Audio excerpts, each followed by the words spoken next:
السلام علیکم ورحمۃ اللہ وبرکاتہ۔ سامعین، آپ جو کتاب سماعت فرما رہے ہیں اس کا نام ہے الغدیر، قرآن، حدیث اور ادب میں، جلد نمبر 6۔ کتاب کے مصنف ہیں علامہ عبدالحسین الامینی النجفی۔ کتاب کا ترجمہ کیا ہے مولانا سید علی اختر رضوی شعور گوپال پوری اور سید شاہد جمال رضوی گوپال پوری نے۔ آج آپ اس کی نویں ریکارڈنگ سن رہے ہیں صفحہ نمبر 144 سے۔ شروع کرتے ہیں۔ ایک ماں اور بیٹے کا اختلاف، واقعہ اور خلیفہ کا فرمان قتل۔ محمد بن عبداللہ بن ابی رافع نے اپنے والد سے کہا، انصار کے ایک جوان نے عمر بن خطاب کے پاس اپنی ماں سے اختلاف کر لیا۔ اس کی ماں نے انکار کرتے ہوئے کہا، یہ میرا فرزند نہیں۔ عمر نے لڑکے سے گواہ طلب کیا، لیکن اس کے پاس کوئی گواہ نہیں تھا۔ ادھر عورت نے کئی گواہ پیش کر دیے کہ وہ ایک باکرہ لڑکی ہے، اس نے ابھی شادی بھی نہیں کی اور اس جوان نے اتہام ترازی کی ہے۔ یہ سن کر عمر نے اس جوان کے قتل کا فرمان صادر کر دیا۔ حضرت علی علیہ السلام کی نگاہ پڑی۔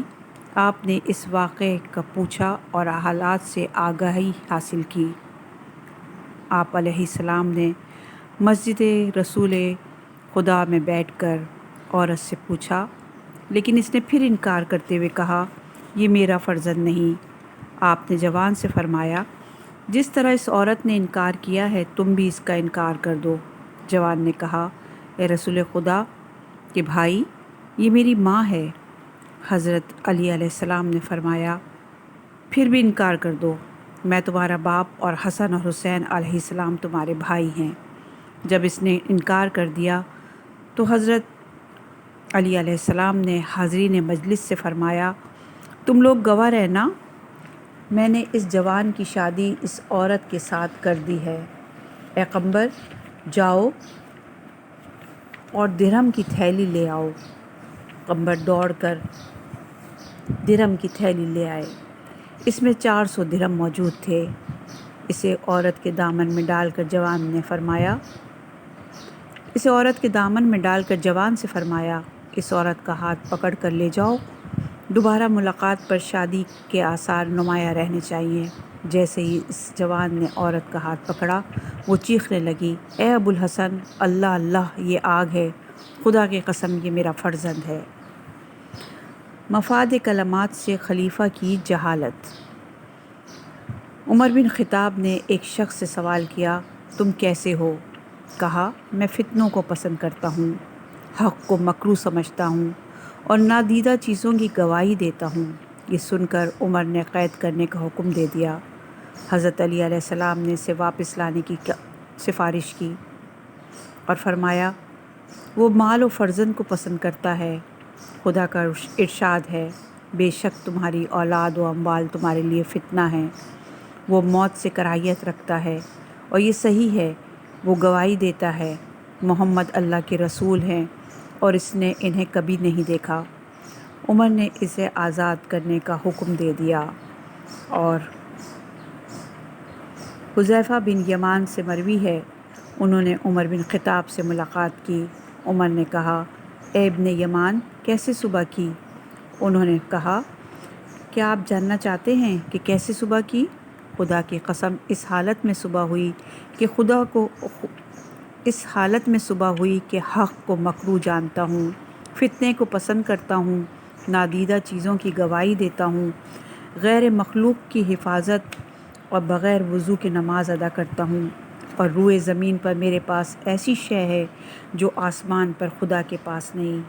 یہ سن کر عمر غصے سے لال بھبوکا ہو گئے، عجلت میں واپس ہوئے تاکہ حذیفہ کو ان کی باتوں پر اذیت ناک سزا دیں۔ راستے میں حضرت علی علیہ السلام سے ملاقات ہو گئی۔ پوچھا، کیا واقعہ ہے؟ غصے کا سبب کیا ہے؟ عمر نے کہا، میں نے ابھی حذیفہ سے ملاقات کی،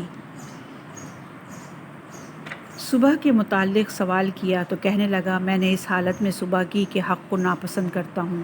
حضرت نے کہا وہ صحیح کہتا ہے، وہ موت کو ناپسند کرتا ہے اور یہ حق ہے؟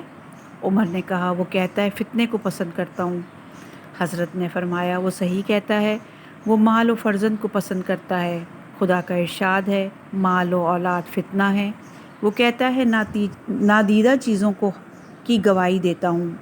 فرمایا وہ صحیح کہتا ہے، وہ توحید خدا، موت، قیامت اور جنت و جہنم کی گواہی دیتا ہے اور اس نے ان میں سے کسی کو نہیں دیکھا۔ عمر نے کہا اے علی، وہ کہتا ہے میں غیر مخلوق کی حفاظت کرتا ہوں۔ فرمایا وہ صحیح کہتا ہے، وہ کتاب خدا کی حفاظت کرتا ہے جو مخلوق نہیں۔ کہا وہ کہتا ہے بغیر وضو کے نماز ادا کرتا ہوں۔ فرمایا وہ رسول خدا پر بغیر وضو کے صلوات بھیجتا ہے جو جائز ہے۔ کہا اے ابو الحسن، اس سے بھی بڑی بکواس کرتا ہے۔ پوچھا کیا؟ کہا وہ کہتا ہے میں روئے زمین پر ایسی چیز کا مالک ہوں جو آسمان میں خدا کے پاس نہیں۔ آپ نے فرمایا وہ صحیح کہتا ہے، وہ صاحب زن و فرزند ہے اور خداوند عالم ان چیزوں سے پاک و منزہ ہے۔ یہ سن کر عمر نے کہا اگر علی نہ ہوتے تو عمر ہلاک ہو جاتے۔ مروی ہے کہ ایک شخص کو عمر بن خطاب کے پاس لایا گیا جس کی خطا یہ تھی کہ اس نے لوگوں کے سوال کرنے پہ کہ کیسے صبح کی کے جواب میں کہہ دیا کہ میں نے اس حالت میں صبح کی کہ فتنے کو پسند کرتا ہوں اور حق کو ناپسند کرتا ہوں، یہود و نصارہ کی تصدیق کرتا ہوں اور نادیدہ چیزوں پر ایمان رکھتا ہوں اور ایسی چیزوں کا اقرار کرتا ہوں جس کی خلقت نہیں ہوئی۔ عمر نے الجھی ڈور کو سلجھانے کے لیے حضرت علی علیہ السلام کو بلا بھیجا۔ آپ نے فرمایا صحیح کہتا ہے، یہ فتنے کو پسند کرتا ہے جس کے متعلق خدا نے ارشاد کر دیا ہے کہ اولاد اور مال فتنہ ہیں۔ حق کو مکروہ سمجھتا ہے یعنی وہ موت کو ناپسند کرتا ہے۔ یہود و نصارہ کی تصدیق کرتا ہے، یہ بھی سچ ہے۔ خداوند عالم پر ایمان رکھتا ہے اور ایسی چیز کا اقرار کرتا ہے جو خلقت کے مرحلے تک نہیں پہنچی یعنی قیامت کا۔ یہ سن کر عمر نے کہا اگر علی نہ ہوتے تو عمر ہلاک ہو جاتے۔ خدایا ایسی مشکل سے پناہ چاہتا ہوں جس کے حل کے لیے علی نہ ہوں۔ ابن شبی، عبد حمید اور ابن منظر نے ابراہیم تمیمی سے نقل کیا ہے، وہ کہتے ہیں کہ ایک شخص نے عمر کے پاس آ کر کہا خدایا مجھے قلیل میں قرار دے۔ عمر نے کہا یہ کون سی دعا ہے؟ اس نے کہا میں نے قرآن مجید میں خدا کا ارشاد پڑھا ہے کہ میرے بہت کم بندے ہیں جو شکر گزار ہیں۔ میں خدا سے دعا کرتا ہوں کہ خدا مجھے اس قلیل میں قرار دے۔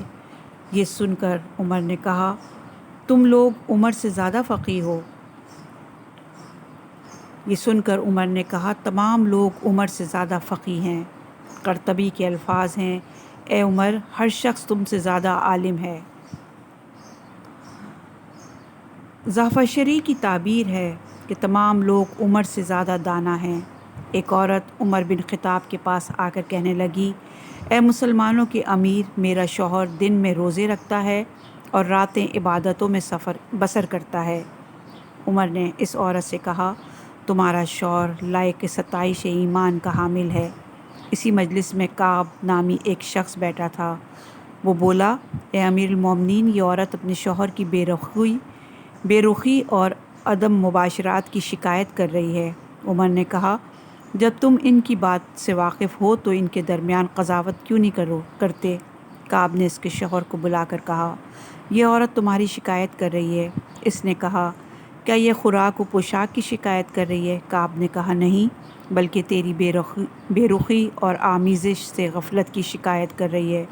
اس عورت نے اس وقت یہ اشعار پڑھے اے قاضی حکیم، اسے قسم دو کہ آیا میرے رفیق و شوہر کو اس کی مسجد نے آمیزش سے غافل کر رکھا ہے۔ وہ رات دن خواب غفلت میں پڑا رہتا ہے، میری نظر میں وہ عورتوں کے امور میں لائق ستائش نہیں۔ یہ سن کر اس کے شوہر نے بھی ایک شعر پڑھا۔ وہ کہتا ہے میں اس کی مباشرات اور زینت اور آرائش سے دل برداشتہ ہوں، اس لیے کہ میں ایسا مرد ہوں جسے سورہ نمل اور بڑے سوروں میں نازل شدہ امور اور باتوں نے پریشان کر رکھا ہے۔ کتاب خدا ایسا خوف ہے جس سے ہمیشہ خوف زدہ رہتا ہوں۔ یہ اشعار سن کر قاضی بھی نے بھی شعر کہا، بے شک تمہارے کندھے پر اس کا عظیم حق ہے۔ جو سمجھدار اور عقل مند ہے اسے معلوم ہے کہ 4 شبوں میں سے اس کا بھی ایک حق ہے۔ اس کے بعد کہا، خداوند عالم نے تمہارے اوپر 2-3 عورتوں کو حلال کیا ہے، لہٰذا تمہارے 3 شبانہ روز میں سے اس کے لیے ایک شب و روز ہے۔ یہ تمام باتیں عمر نے سن کر کہا، میری سمجھ میں نہیں آتا، تم میں سے کس پر تعجب کروں، عورت کی بات پر یا ان کے درمیان تمہاری قساوت پر؟ جاؤ، میں نے تمہیں بصرہ کا والی مقرر کیا۔ دوسری صورت قتادہ اور شعبی سے مروی ہے، ایک عورت نے عمر کے پاس آ کر کہا، میرے شوہر راتیں قیام اور قعود میں گزارتا ہے اور دن میں روزے رکھتا ہے۔ عمر نے کہا، کتنی اچھی بات ہے، تمہارے شوہر کو سلام۔ کعب بن سوار نے کہا، یہ اپنے شوہر کی شکایت کر رہی ہے۔ عمر نے کہا، کیسے؟ کہا، وہ کہنا چاہتی ہے کہ اس کے شوہر سے کوئی فائدہ نہیں۔ عمر نے کہا، اگر اتنا سمجھ گئے ہو تو ان کے درمیان قضاوت کراؤ۔ کعب نے کہا، اے امیر، خداوند عالم نے اس شخص کے لیے 4 عورتیں حلال کی ہیں اور ہر 4 روز میں سے ایک دن اس عورت یا 4 راتوں میں سے ایک رات اس سے مخصوص کی ہے۔ استیعاب میں ابی عمر کی تعبیر ہے۔ ایک عورت نے عمر سے اپنے شوہر کی شکایت کی، میرا شوہر دن میں روزے رکھتا ہے اور راتیں عبادتوں میں گزارتا ہے، مجھے پسند نہیں کہ میں آپ سے اس کی شکایت کروں کیونکہ وہ خدا کی اطاعت بجا لاتا ہے۔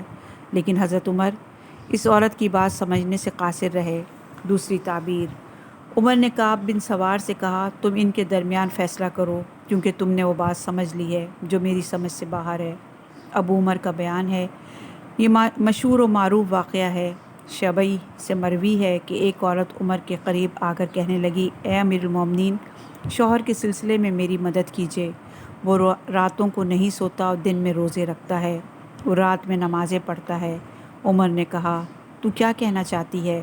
کیا میں اس شخص کو عبادت خدا سے منع کروں؟ قرأت نماز اور خلیفہ کا اجتہاد۔ عبد الرحمن بن حنظلہ بن راہب سے مروی ہے، عمر بن خطاب نے مغرب کی نماز پڑھی اور پہلی رکعت میں حمد و سورہ کی تلاوت کرنا بھول گئے۔ جب دوسری رکعت میں پہنچے تو سورہ حمد کی 2 مرتبہ تلاوت کی اور نماز کے اختتام پر 2 سجدہ سہو بجا لائے۔ ابن حجر نے اس روایت کو نقل کرنے کے بعد لکھا، اس حدیث کے تمام راوی قابل اعتماد ہیں۔ ایسا معلوم ہوتا ہے جیسے یہ حضرت عمر کا عقیدہ تھا۔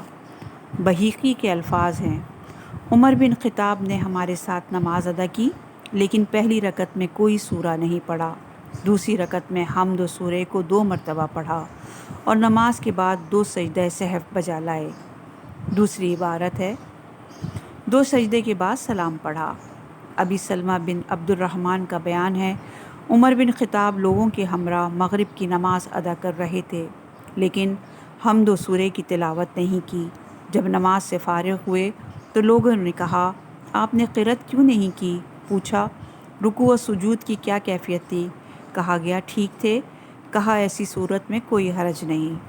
بہیقی کا بیان ہے، شافعی کہتے ہیں کہ ابو سلمہ اس واقعے کو مدینے میں عمر کے خاندان کے سامنے بیان کرتے تھے اور کوئی اس کا انکار نہیں کرتا تھا۔ اس کی سند صحیح اور تمام راویوں کو قابل اعتماد کہتے تھے۔ علی بن ابراہیم نخعی کا بیان ہے، عمر بن خطاب نے نماز مغرب پڑھی اور کوئی سورہ نہیں پڑھا۔ لوگوں نے کہا، آپ نے کسی سورے کی تلاوت نہیں کی۔ عمر نے کہا، میں نے نماز کے دوران ایک قافلہ شام کی طرف روانہ کیا، منزل بہ منزل پڑاؤ ڈال کر شام پہنچایا اور اونٹوں اور ان پر بار تمام چیزوں کو فروخت کیا۔ یہ کہنے کے بعد انہوں نے دوبارہ نماز پڑھی اور لوگوں نے بھی دوبارہ نماز ادا کی۔ شعبی سے مروی ہے، ابو موسیٰ اشعری نے عمر بن خطاب سے کہا، اے مسلمانوں کے رہبر، کیا آپ نے اپنے دل میں پڑھا تھا؟ کہا نہیں۔ پھر اذان کہنے کا حکم دیا اور اذان و اقامت کے بعد لوگوں کے ہمراہ نماز ادا کی۔